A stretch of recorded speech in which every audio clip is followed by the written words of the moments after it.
Alors, on a vu donc qu'on ne pouvait pas juste attribuer la causalité de tous nos problèmes en 2020 à la seule existence d'un virus, parce que d'une part, finalement, il était peu létal, et d'autre part, s'il faisait néanmoins beaucoup de morts, c'était du fait de l'augmentation de la population très fragile dans nos sociétés, étant donné l'évolution mécanique de notre pyramide des âges, qui a augmenté le nombre de personnes âgées fragiles d'année en année.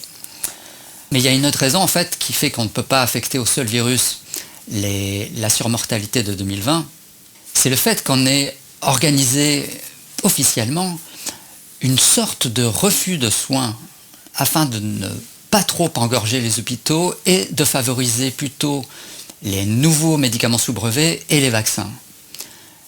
Et ce phénomène est un petit peu dur à avaler, et pourtant, quand on regarde précisément comment ça s'est passé, on est bien obligé de convenir qu'on a organisé un refus de soins massif. Alors, quelle forme ont pris ces abandons de soins ?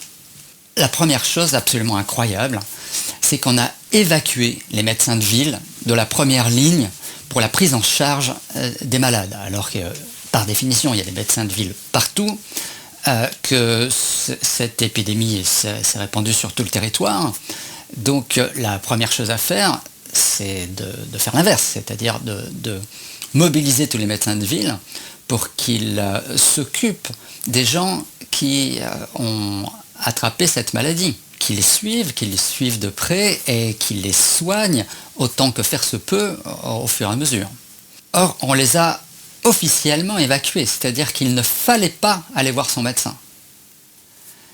Il fallait rester chez soi, prendre du Doliprane, et si on avait une détresse respiratoire, aller directement à l'hôpital, et ne pas aller à l'hôpital avant. Alors, en plus, il se trouve que lorsqu'on a donné ces instructions complètement folles, on ne savait pas, mais on ne risquait pas de le savoir, étant donné que c'était une nouvelle maladie. Les politiques prenaient des mesures médicales sans rien connaître de la Covid.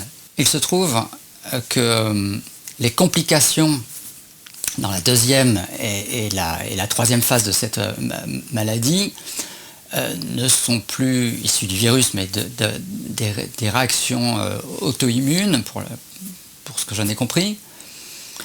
Toujours est-il en tout cas que quand cela attaque les poumons, on ne s'en aperçoit pas pendant plusieurs jours, et qu'au contraire, au lieu d'avoir des problèmes respiratoires, on a une espèce d'hypoxie heureuse, c'est-à-dire qu'on a un taux d'oxygène trop bas, mais qui ne provoque pas de difficultés respiratoires. Quand les difficultés respiratoires surviennent, c'est qu'il est déjà extrêmement tard, qu'une bonne partie des poumons est endommagée, et donc quand ces gens-là vont à l'hôpital, ils vont directement à la case réanimation, et on ne peut plus grand-chose pour eux. Donc il s'est avéré parfaitement irresponsable d'attendre le fait que les gens aient des détresses respiratoires pour qu'ils aillent à l'hôpital. Mais on aurait pu s'en rendre compte beaucoup plus rapidement si les médecins avaient accompagné leurs malades dans toutes les étapes de la maladie, et s'ils avaient surveillé par exemple leur taux d'oxygénation, etc. Et ça ne risquait pas d'arriver puisqu'ils avaient pour instruction de rester chez eux. Donc on a écarté les médecins de la première ligne. Première raison de l'abandon de soins. Deuxième raison de l'abandon de soins, on a remplacé la prise en charge individuelle dans les hôpitaux par des essais thérapeutiques sur des nouvelles molécules, encore sous brevet, en lieu et place de tout simplement soigner les gens. C'est d'autant plus flagrant, par exemple, dans les pays anglo-saxons qui ont au final parmi les plus mauvais chiffres de mortalité due à la Covid, entre guillemets, donc due à la Covid. Ces essais thérapeutiques, qui sont donc financés par les laboratoires pharmaceutiques, ce n'est pas financé par les États. Et donc, ils ont pour objet juste de rentabiliser en réalité des molécules rentables et non pas de soigner les gens. Donc ces essais thérapeutiques, généralement faits en plus contre placebo, c'est-à-dire que quelqu'un malade de la Covid arrive, c'est très bien pour les laboratoires puisque ça permet de faire un test en grandeur nature. Eh bien, soit on leur donne un placebo, donc ils arrivent à l'hôpital, on leur donne un placebo, soit on leur donne une nouvelle molécule dont on ne connaît pas les effets, dont on ne sait pas si c'est efficace par rapport à la Covid, et dont on ne sait pas si les effets secondaires vont être contre-productifs. Voilà, donc c'est ce qui est arrivé quand on allait à l'hôpital pour une partie notable de la population qui se trouvait, coup de malchance, prise dans des essais thérapeutiques de très grande échelle, au lieu d'être tout simplement soignée avec ce dont on avait déjà sous disposition et qu'on connaissait déjà. Ça, c'est la deuxième raison. Troisième raison de l'abandon de soins, on a décidé de ne pas soigner les gens dans les EHPAD, de ne pas les envoyer à l'hôpital. Or, les EHPAD, évidemment, c'est la population la plus à risque par rapport au Covid. Donc pas d'hôpital, très peu de prise en charge thérapeutique, du Doliprane et du Rivotril. Donc c'est ce qui s'est passé majoritairement dans les EHPAD, pas que dans les EHPAD, aussi dans les hôpitaux parfois, mais dans les EHPAD, à coup sûr. Donc le Rivotril, c'est donc pour tuer ces personnes-là, puisque le Rivotril n'est qu'un anti-épileptique, donc aucun rapport avec la Covid, au contraire, même ses effets secondaires sont diamétralement opposés à ce qu'il faudrait donner pour quelqu'un qui a la Covid. Et on l'utilise tout simplement parce qu'il a des effets mortels. Donc c'est pour tuer les gens qu'on a donné du Rivotril, alors que l'euthanasie est interdite en France, et de toute façon on ne peut même pas considérer ça comme de l'euthanasie, puisque d'abord on ne demandait pas l'autorisation aux personnes ni aux familles, et que d'autre part, ce n'est pas un analgésique, le Rivotril, c'est juste un antiépileptique. Donc à forte dose, il entraîne la mort. Et on a vu la consommation de Rivotril exploser par rapport à d'habitude, et ça allait dans les EHPAD ou dans les hôpitaux. Donc ça, c'est la troisième raison. La catégorie des personnes les plus à risque, on a évité qu'elles aillent à l'hôpital, pour ne pas qu'elles engorgent les hôpitaux. On ne les a pas soignées, et on leur a donné des substances létales. Bon, alors évidemment, dans ces cas-là, l'efficacité de soins ne risque pas d'être spectaculaire. Donc ça, c'est la troisième raison de l'abandon de soins décidé de manière publique. La quatrième raison des abandons de soins, c'est qu'on a tout fait pour éviter la stratégie pourtant la plus efficace dans le cas des nouvelles épidémies, à savoir repositionner des anciennes molécules dont on connaît déjà les effets et dont on connaît également les effets secondaires, dont on maîtrise également les effets secondaires. Donc ça a toujours été ce qui est de plus efficace pour les nouvelles épidémies. Et pourquoi ? Tout simplement parce que c'est une nouvelle épidémie, donc on n'a pas le temps, elle est déjà là, donc on n'a pas le temps de développer des nouveaux médicaments, c'est lent de développer des nouveaux médicaments. Et donc on sait déjà en laboratoire ou dans l'expérience des médecins que tel genre de médicament donne des effets positifs dans tel genre de problèmes de santé. Donc on fait des essais et erreurs jusqu'à ce qu'on trouve des anciennes molécules qui produisent un effet positif. Mais des anciennes molécules qui généralement ne sont plus sous brevet et donc n'intéressent absolument pas les laboratoires pharmaceutiques puisqu'ils ne peuvent plus faire d'argent avec. Mais c'est le plus efficace pour les nouvelles épidémies. Donc on a tout fait pour éviter ça. Donc on a donc interdit la liberté de prescrire aux médecins, après les avoir écartés de la première ligne, et pour ne pas qu'ils utilisent des médicaments qu'ils connaissaient et qui risquaient d'être efficaces face à la Covid, mais qui compromettaient du coup la rentabilité des médicaments sous brevet ou des vaccins. La dernière raison, la cinquième raison de l'abandon de soins, c'est évidemment, on l'a mentionné déjà dans la vidéo précédente, c'est le désinvestissement massif dans l'hôpital public qui a lieu depuis déjà 3 décennies, alors même qu'on l'a vu, la population ne cesse de vieillir et donc la quantité de personnes fragiles et de personnes âgées ne cesse d'augmenter. Donc c'est une espèce d'effet de ciseau. Il y a de plus en plus de gens qui auraient besoin de l'hôpital et de moins en moins de moyens mis dans l'hôpital public. Donc évidemment, de ce fait-là, les hôpitaux se retrouvent systématiquement et structurellement engorgés dès qu'il arrive une maladie saisonnière, classiquement la grippe, mais n'importe quelle autre maladie du même type, et donc du coup la Covid, cela engorge les hôpitaux, mais c'est évidemment sans surprise, tout le monde le sait, ça fait plusieurs années, enfin en tout cas les gens qui travaillent dans les hôpitaux le savent bien sûr, et les gens qui ont suivi un petit peu l'actualité de la santé publique le savent désormais, depuis à peu près 2014, l'hôpital public est systématiquement engorgé lors des épisodes de grippe saisonnière ou assimilés. Donc évidemment, du coup, comme ils sont engorgés, ils ne peuvent pas répondre aux besoins. Et donc ça fait un abandon de soins structurel qui ne cesse d'augmenter. On le mesure à la part de morts hors de l'hôpital qui a grimpé de manière spectaculaire depuis à peu près 2014. La part des gens qui meurent hors de l'hôpital par rapport aux gens qui meurent en hôpital, donc, dont on a pu s'occuper, a augmenté de manière linéaire depuis 2014 et de manière exponentielle en 2020. Tout simplement parce que ce rapport et cette prise en ciseaux a pris encore plus d'ampleur depuis quelques années et que 2020 étant une année de moisson, on en a aperçu brutalement les effets cette année. Donc cette dernière raison, c'est également une question de choix public, hein, c'est un choix de gestion.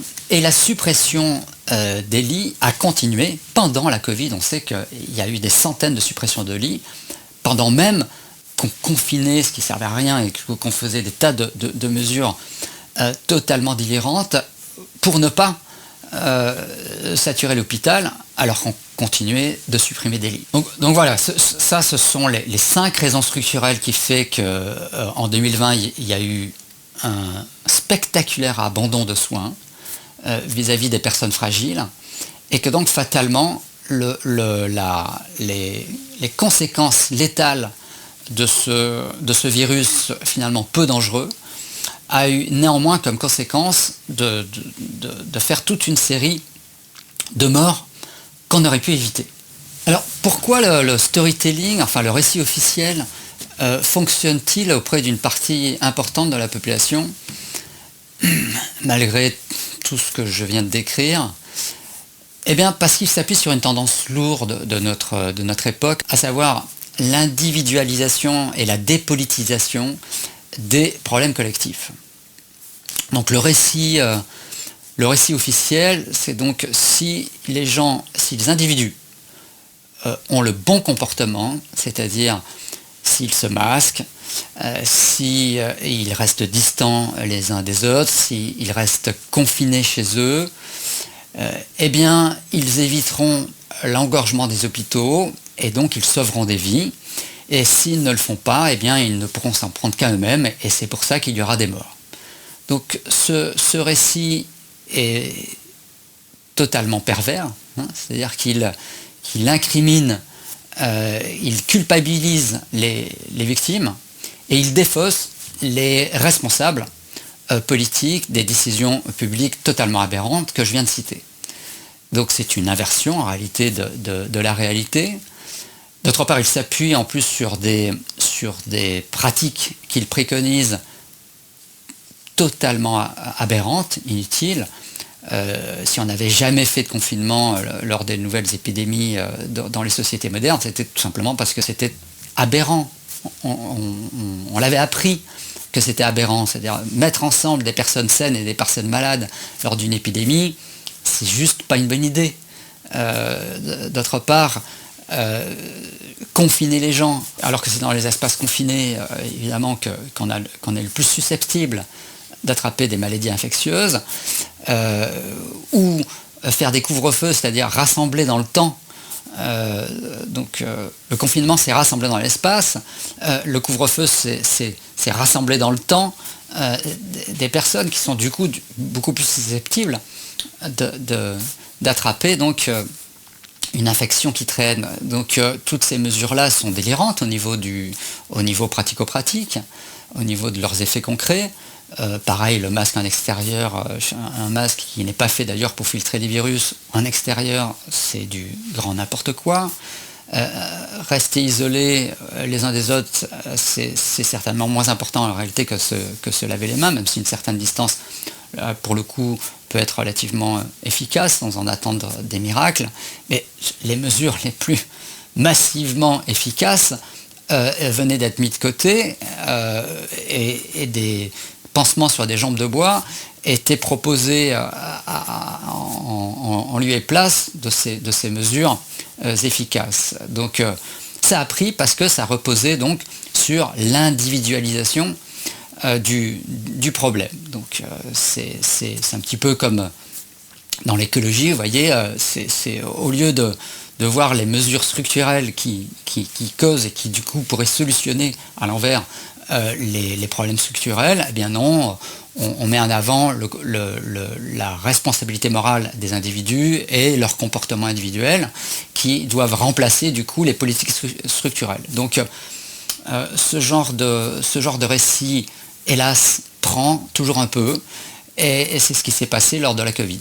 Alors ce discours officiel se double de la présentation uniquement comptable du grand désinvestissement dans l'hôpital public. Donc ça serait fait pour faire des économies.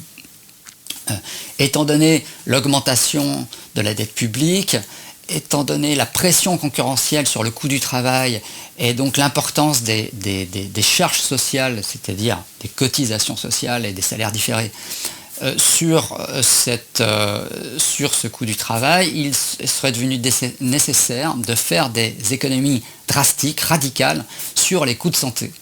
Et donc, par esprit de responsabilité, nous serions obligés finalement de sacrifier la santé publique. Bon, en réalité, cet argument comptable est un argument de façade. Si on voulait vraiment faire des économies, eh bien on ferait de la prévention massive, ce qu'on ne fait pas, et également on rendrait public les laboratoires pharmaceutiques. On se demande bien pourquoi l'activité des laboratoires pharmaceutiques est une activité marchande. Il n'y a aucune raison. Et c'est très inefficace. Ils ne produisent quasiment aucune recherche fondamentale sur des nouvelles molécules. Ils pillent la recherche publique et puis après, ils la rentabilisent à très grands frais, ce qui augmente énormément les coûts de santé, notamment depuis une dizaine d'années. C'est-à-dire que l'appareil, on a financiarisé en plus l'activité marchande des laboratoires pharmaceutiques. Et le coût des nouveaux médicaments a augmenté de manière exponentielle. Alors c'est évident pour le cancer, l'immunothérapie ou les nouvelles thérapies, ça coûte parfois des centaines de milliers d'euros pour un traitement, pour un malade. Mais c'est pareil pour les maladies cardiovasculaires, c'est pareil pour le diabète, c'est pareil pour les maladies respiratoires. Le coût des nouvelles thérapies a grimpé en flèche et ça alourdit énormément la note évidemment de la sécurité sociale. On ne constate pas ces deux actions pourtant parfaitement logiques si on voulait réellement faire des économies. D'autre part, désinvestir massivement comme ce qu'on a constaté depuis 2009 dans l'hôpital public en France, c'est-à-dire que la part des investissements s'écroule en continu. Donc ça c'était 2009 jusqu'à maintenant, mais évidemment avant qu'on en aperçoive les effets concrets en termes de sous-équipement, en termes de manque de personnel, en termes de manque de lits, etc., eh bien ça prend un certain temps. Et donc, comme je l'ai dit précédemment, à partir de 2014, on a commencé à en voir les effets, c'est-à-dire de l'abandon de soins massifs. Mais au final, est-ce qu'on a, au moins au niveau comptable, est-ce qu'on a été gagnant de cette stratégie absolument cynique ? Ben, pas du tout, c'est-à-dire qu'on l'a vu en 2020. Le coût d'une nouvelle épidémie dans un contexte structurel où l'hôpital public ne pouvait plus faire face, nous a coûté infiniment plus cher, que les économies réalisées sur le désinvestissement de l'hôpital public. L'argument comptable n'est qu'un argument rhétorique. En réalité, de quoi s'agit-il ? Eh bien, il s'agit de déconstruire le système de santé publique. Et pourquoi déconstruire le système de santé publique ? Eh bien, parce que En réalité, derrière le système de santé publique, qui est un système non marchand, se dissimule un gigantesque trésor de guerre, celui de la profitabilité du système de santé s'il basculait d'un système public à un système privé. La santé publique, en réalité, est une réserve gigantesque de profits privés. À partir du moment où on arrive à la démanteler. Les enjeux sont colossaux. Ça se compte évidemment en dizaines, en centaines de milliards d'euros, sans même que l'économie change, puisque c'est un problème de transfert en réalité. Les mêmes coûts, s'ils sont publics, eh bien, ne génèrent pas de profit, et s'ils sont privés, génèrent des profits.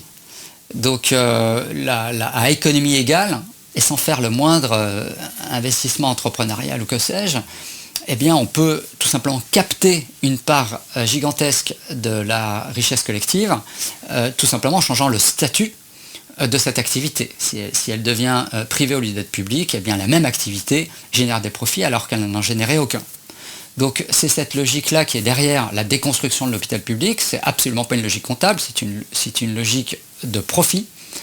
Et c'est la raison pour laquelle donc, on a massivement désinvesti dans l'hôpital public. Et qui a joué donc, dans les raisons structurelles de l'abandon de soins qu'on a constaté en 2020. Parce que donc, ces 5 raisons, en réalité, sont liées l'une à l'autre. En fait, il y a 2 raisons structurelles qui expliquent ces 5 formes d'abandon de soins, et qui sont liées, en fait.